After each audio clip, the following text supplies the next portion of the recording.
Con xin kính chào cộng đoàn. Kính thưa cộng đoàn, nay là ngày cuối cùng của năm Phục vụ và chúng ta chuẩn bị bước vào mùa vọng, mùa của hy vọng và chờ đợi đấng cứu thế. Hội thánh mời gọi chúng ta hướng về Đức Maria, đấng đã sống trọn vẹn tâm tình chờ đợi ấy. Trong giờ hành hương hôm nay, chúng ta cùng chiêm ngắm mẹ dưới tước hiệu Đức Maria, nữ tử được tuyển chọn của Israel. Mẹ là thiếu nữ Israel được Thiên Chúa ưu ái tuyển chọn, và chính người đã chuẩn bị nơi mẹ một cung lòng tinh tuyền để ngôi lời nhập thể. Nơi mẹ, những lời hứa của Kinh Thánh được thành tựu. Nơi mẹ, Thiên Chúa khởi đầu thời viên mãn, để từ đó ơn cứu độ được mở ra cho toàn thể nhân loại. Để giờ hành hương của chúng ta được sốt sắng và sinh nhiều ơn ích thiêng liêng, chúng ta cùng khẩn khoản nài xin ơn Chúa Thánh Thần.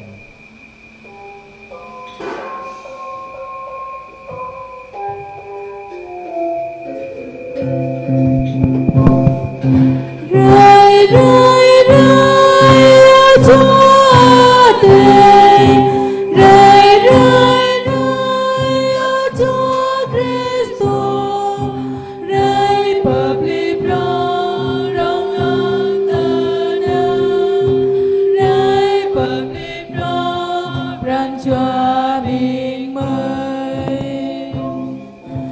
rơi bờ tập rơi với tập ra nam a tên, tô bông bờ thay tô Giêsu Kitô qua mời, lời tân kia của Đức Chúa Trời, lời tân kia của chính ngôi lời, xin Ngài hãy đến cánh đồng trần gian, xin Ngài hãy đến cánh tâm lòng con. Chúng ta dâng lời cầu nguyện. Lạy Thiên Chúa là Cha toàn năng và nhân hậu, Chúa đã tuyển chọn Đức Trinh Nữ Maria, thiếu nữ Israel đơn sơ và khiêm hạ, để trở nên mẹ của con một Chúa. Từ đời đời, Chúa đã chuẩn bị nơi mẹ một tâm hồn tinh tuyền, tràn đầy ân sủng, hầu mẹ xứng đáng cộng tác vào chương trình cứu độ của Chúa. Xin cho chúng con biết noi gương mẹ, biết lắng nghe lời Chúa trong sự khiêm tốn, biết mau mắn thi hành thánh ý Chúa với lòng tín thác, và biết trung thành trong cuộc sống đức tin hàng ngày. Chúng con cầu xin nhờ Đức Giêsu Kitô Chúa chúng con.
Lời Chúa trích tin mừng Đức Giêsu Kitô theo Thánh Mát-thêu.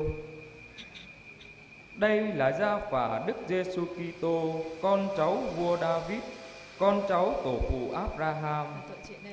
Ông Abraham sinh Isaac, Isaac sinh Jacob, Jacob sinh Juda và các anh em ông này. Juda ăn ở với Tama sinh Perez và Zerach.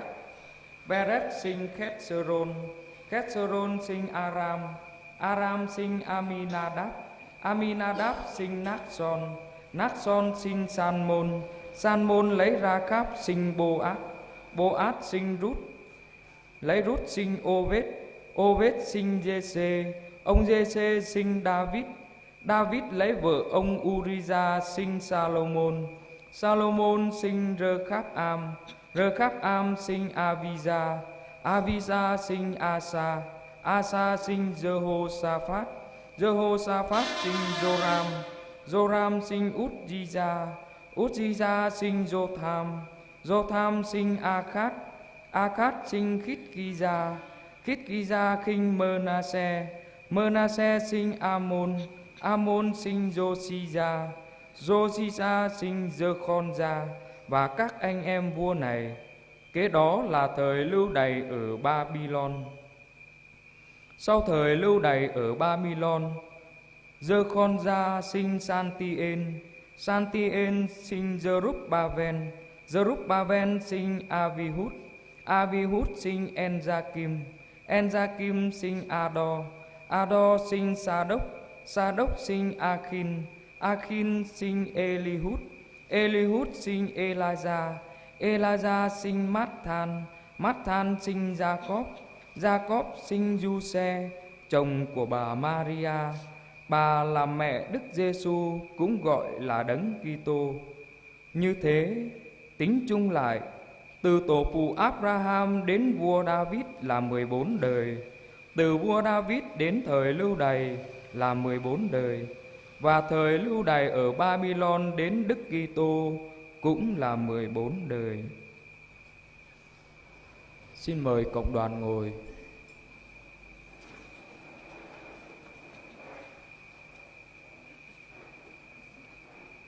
Kính thưa cộng đoàn, ngay từ những trang đầu của Kinh Thánh, Thiên Chúa đã tuyển chọn dân Israel làm dân riêng, dẫn dắt họ bằng tình yêu trung thành và hứa ban cho họ đấng cứu thế. Trải qua bao thế hệ, dân Chúa sống trong đợi chờ và hy vọng. Các ngôn sứ đã loan báo, các tổ phụ đã mong chờ, và biết bao tâm hồn đạo đức đã hướng về ngày Thiên Chúa thực hiện lời hứa của Người. Và trong chính dân Israel ấy, Thiên Chúa đã tuyển chọn một thiếu nữ đơn sơ, khiêm hạ và đầy lòng tín thác. Đó chính là Đức Maria, nữ tử được tuyển chọn của Israel. Nơi mẹ, chúng ta gặp thấy một tâm hồn đơn sơ và vẹn tuyền, một trái tim biết lắng nghe và đón nhận, một đời sống luôn sẵn sàng cho thánh ý của Thiên Chúa. Khi nghe sứ thần truyền tin, mẹ đã thưa xin vâng, một lời thưa làm rung động cả thiên quốc. Lời xin vâng ấy mở ra cho ngôi lời nhập thể. Nhờ mẹ, những lời hứa trong sách Sáng Thế, lời tiên báo của ngôn sứ Isaiah và sự mong đợi của toàn dân được nên trọn. Mẹ không chỉ là nữ tử được tuyển chọn của Israel, nhưng còn là khởi đầu của dân Israel mới. Mẹ là mẹ của hội thánh, là niềm hy vọng của toàn thể con cái Thiên Chúa. Lạy mẹ Maria, xin dạy chúng con biết sống như những người con trung tín của dân Chúa, biết lắng nghe tiếng Chúa trong thinh lặng, biết tín thác vào Chúa giữa trăm chiều thử thách, và biết mau mắn đáp lại tiếng Chúa như mẹ. Xin cho mỗi người chúng con biết đặt Chúa làm trung tâm đời mình, để theo gương mẹ, chúng con trở nên khí cụ khiêm tốn, mang ơn lành của Chúa đến cho anh chị em chung quanh chúng con.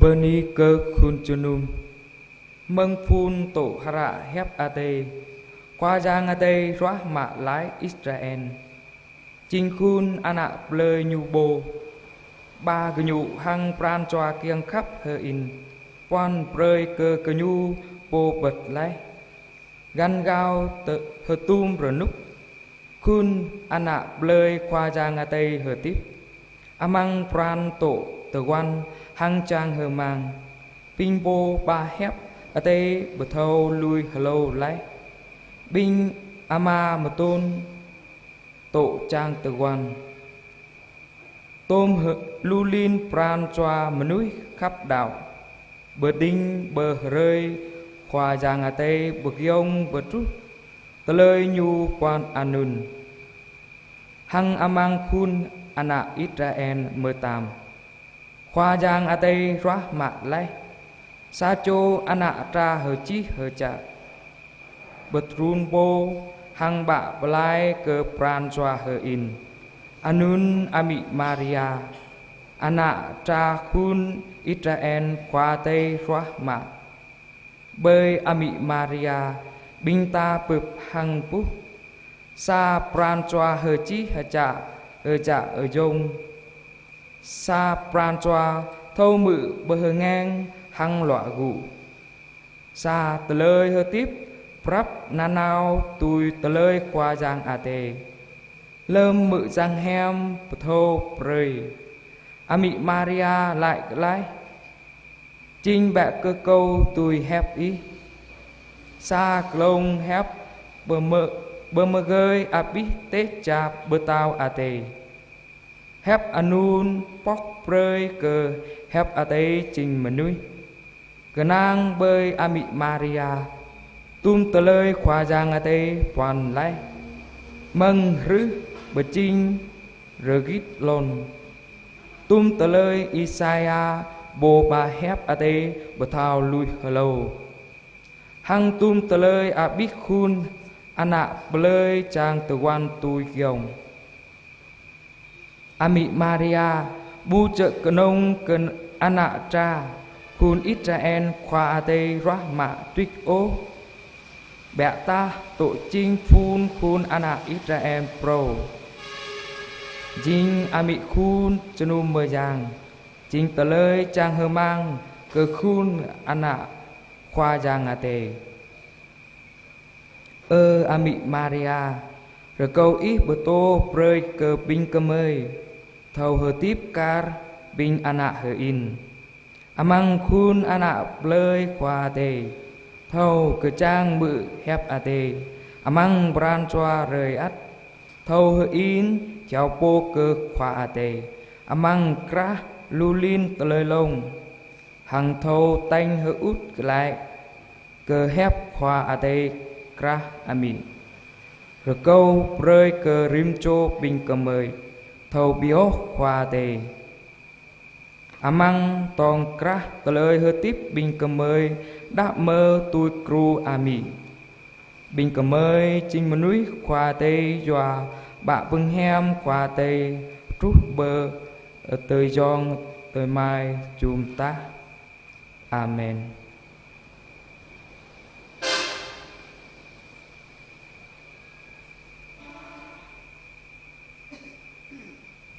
Trong tâm tình hiệp thông với Đức Trinh Nữ Maria, nữ tử được tuyển chọn của dân Israel, chúng ta cùng dâng lên Chúa lời ca chúc tụng và tạ ơn.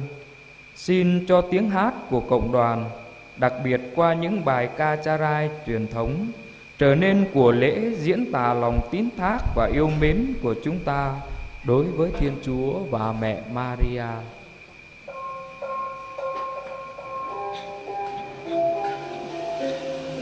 Hãy subscribe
amat lời lòng sông bật lại với mừng giáng sáng amat Maria ba thờ vương nhang hoa thế tổ tung minh vô bờ đi coi amami đã bờ đây hamba đi coi Giêsu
Giờ đây, chúng ta cùng hiệp ý với những người dâng lời tạ ơn và xin ơn trong tuần qua.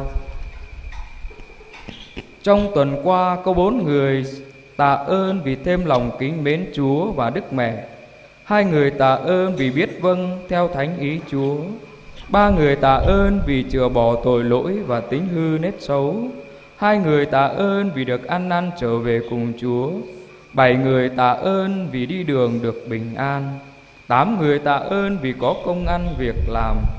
1 người tạ ơn vì đòi được nợ. 5 người tạ ơn vì gia đình sum họp hòa thuận yêu thương nhau. 6 người tạ ơn vì gia đình được bình an. 3 người tạ ơn vì có con cái ngoan ngoãn học hành tấn tới thi cử đỗ đạt. 5 người tạ ơn vì được khỏi ốm đau bệnh tật. 2 người tạ ơn vì cầu cho các linh hồn. 1 người tạ ơn vì thánh hóa bản thân, cải thiện đời sống. 1 người tạ ơn vì được cứu giúp trong cơn gian nan khốn khó. 2 người tạ ơn vì được bình an trong tâm hồn và cuộc sống. 2 người tạ ơn vì được sinh nở bình an. 1 người tạ ơn vì được có con. Hiệp cùng bè Thiên Chúa, chúng con xin tạ ơn Cha. Chúng con xin tạ ơn Cha.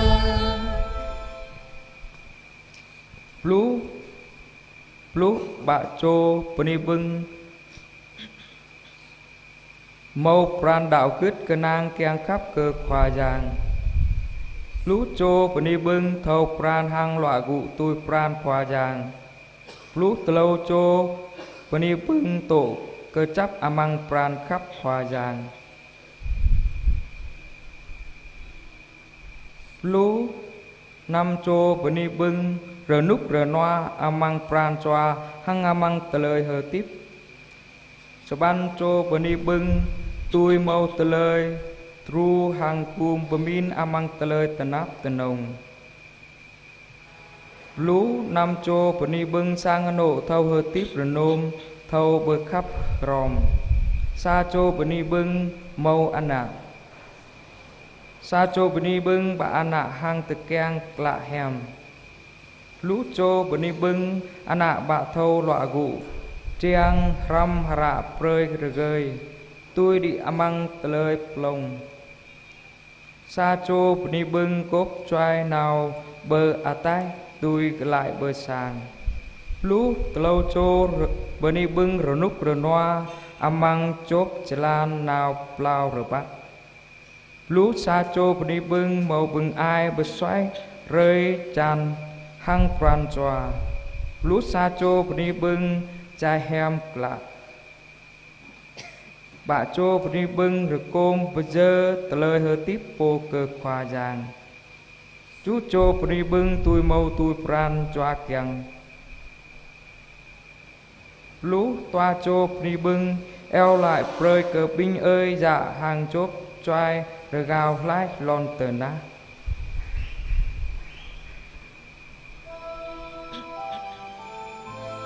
hiệp cùng mẹ Thiên Chúa chúng con xin tạ ơn Cha. Chúng con xin tạ ơn Cha. Trong tuần qua cũng có 14 người xin thêm lòng mến Chúa và Đức Mẹ. 13 người xin biết vâng theo thánh ý Chúa. 14 người xin chữa bỏ tội lỗi và tính hư nết xấu. 13 người xin ăn năn trở về cùng Chúa. 10 người xin ơn bền đỗ đến cùng. 13 người xin đi đường được bình an. 16 người xin có công ăn việc làm. 13 người xin mau trả hết nợ. 7 người xin đòi được nợ. 22 người xin cho gia đình được sum họp, hòa thuận yêu thương nhau. 20 người xin gia đình được bình an. 9 người xin ơn như ý. 16 người xin cho con cái ngoan ngoãn học hành tấn tới thi tốt. 17 người xin khỏi ốm đau bệnh tật. 10 người xin ơn chết lành. 16 người xin cầu cho các linh hồn. 10 người xin thánh hóa bản thân, cải thiện đời sống. 10 người xin cứu giúp trong cơn gian nan khốn khó. 10 người xin ơn bình an trong tâm hồn và cuộc sống. 1 người xin ơn sinh nở được bình an. 2 người xin tìm thấy của cải. Nhờ lời Đức Mẹ chuyên cầu, xin Chúa nhậm lời chúng con. Xin Chúa nhậm lời chúng con. Sơ ban chô rồi câu bưng mâu pran đạo gứt cơ nang keng khắp cơ khoa giang. Rồi ma chô rồi câu bưng thao kran hang loa gụ tôi pran khoa giang. Chú chô rồi câu bưng tổ cơ chấp amang pran khắp khoa giang. Lâu chô rồi câu bưng rồi núc rồi noa amang pran choa hang amang tờ lời hơ tiếp. Toa chô rồi câu bưng mâu proạn ngạ. Toa chô rồi câu bưng sang an nộ thâu hơ tiếp rồi nôm thâu khắp rom. Tờ lâu chô rồi câu bưng mâu an ạ. Tờ lâu chô rồi câu bưng bạ an ạ hăng tơ keng lạ hèm. Tờ lâu chô rồi câu bưng an ạ bạ thâu loại gụ. Triang ram rạ prơi rơ gơi tôi đi amang tờ lời plong. Toa chô rồi câu bưng góp choai nào bơ atai tôi lại bơ sang. Bạ chô rồi câu bưng rồi núc rồi noa amang chốp chalan nào plau rồi bát. Lâu chô rồi câu bưng mau bưng ai bơ xoáy prơi chan hang pran choa. Toa chô ni bưng chai hem lạ. Bạ chô rồi câu bưng eo lại prơi cơ binh ơi dạ hang góp choai rồi gao lái lon tờ na.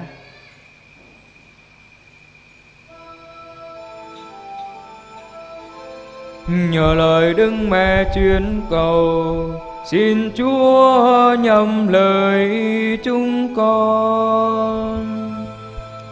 Xin Chúa nhậm lời chúng con. Khi chiêm ngắm Đức Maria, nữ tử được Thiên Chúa tuyển chọn giữa muôn người phụ nữ, chúng ta nhận ra nơi mẹ một tâm hồn tinh tuyền, luôn mở ra cho thánh ý Thiên Chúa.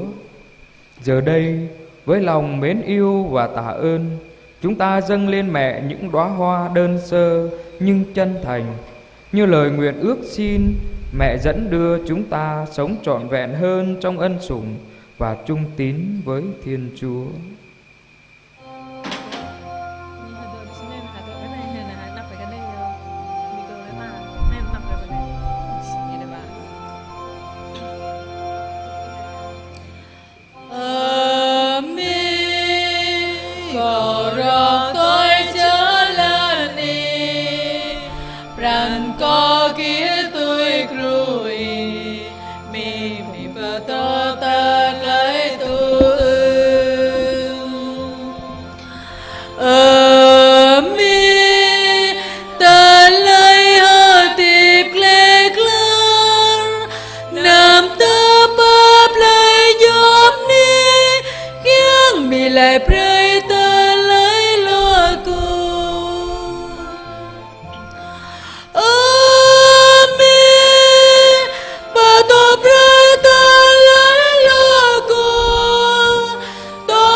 Lòng con quyết nơi gương mẹ, xin mẹ dạy con hai tiếng xin vâng.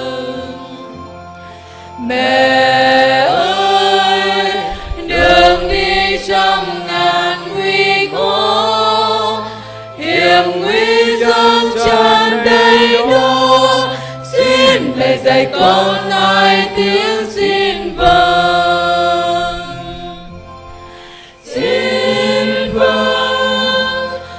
Dạy con hai tiếng xin vâng. Hôm qua, hôm nay và ngày mai xin vâng. Mẹ dạy con hai tiếng xin vâng. Hôm nay, tương lai và suốt đời. Mình pray câu đời tôi krui pato pe mai ta lai la ku mi ơi tìm mai clang clang nam môn và cứ cho ta sát râm ý dù cùng mai đêm rơi na na.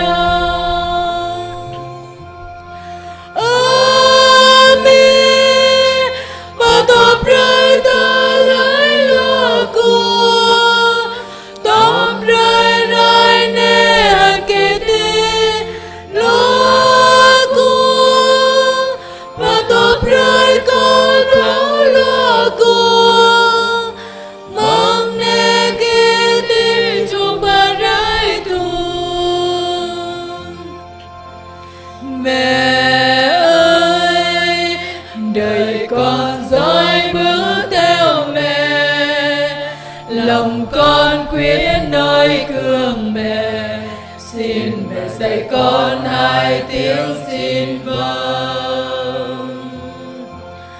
Mẹ ơi, đường đi trong đầy bóng tối, bầy trống dâng tràn muôn lối, xin mẹ dạy con hai tiếng xin vâng.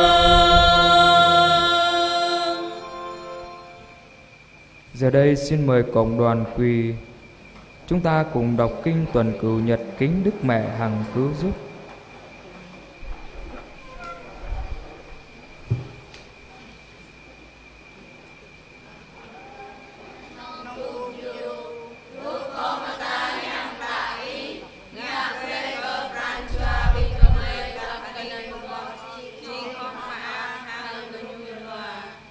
Ikat hang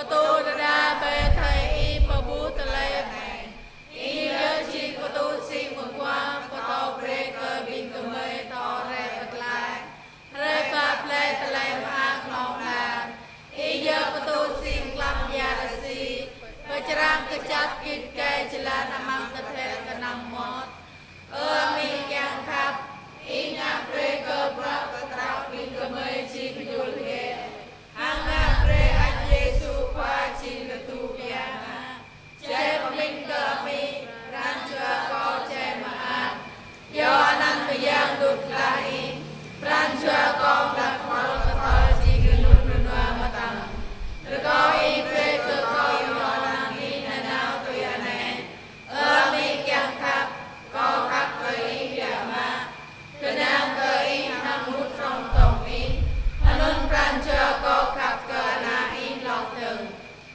mi y nhớ anh cơ mê cơ nàng cơ in rồi có y pháp cho các tu nhằm bình cơ mê cơ ước cơ vâng Maria ra chi cha dạ đồ y mà cho các tu lẽ anh mi anh cùng dù các cơ bất rốt cơ sụt ran chua bình cơ mê cơ nàng cơ in cơ y anh có cơ bư rồi có y pháp pháp cùng dù có nà nào anh dọc anh in tô anh nào lâm dân sát lược lại lâm mô tà lê so lâm hữu tà lê tà nạp amang tà lê có thịt hàm gia ta nhu amang mung chít lọc ràn mi cô thọ khả bạc rồi có y prê cơ có thọ gạch nào có y nà nào có cứ xịt đi cơ ta có trang gạch nào có y mà nâng ngạc prê cơ y chè mơ nhạc có rồi có y prê cơ có phương dòng phan này mi anh cùng dù rồi có y phụ prê ngang cơ có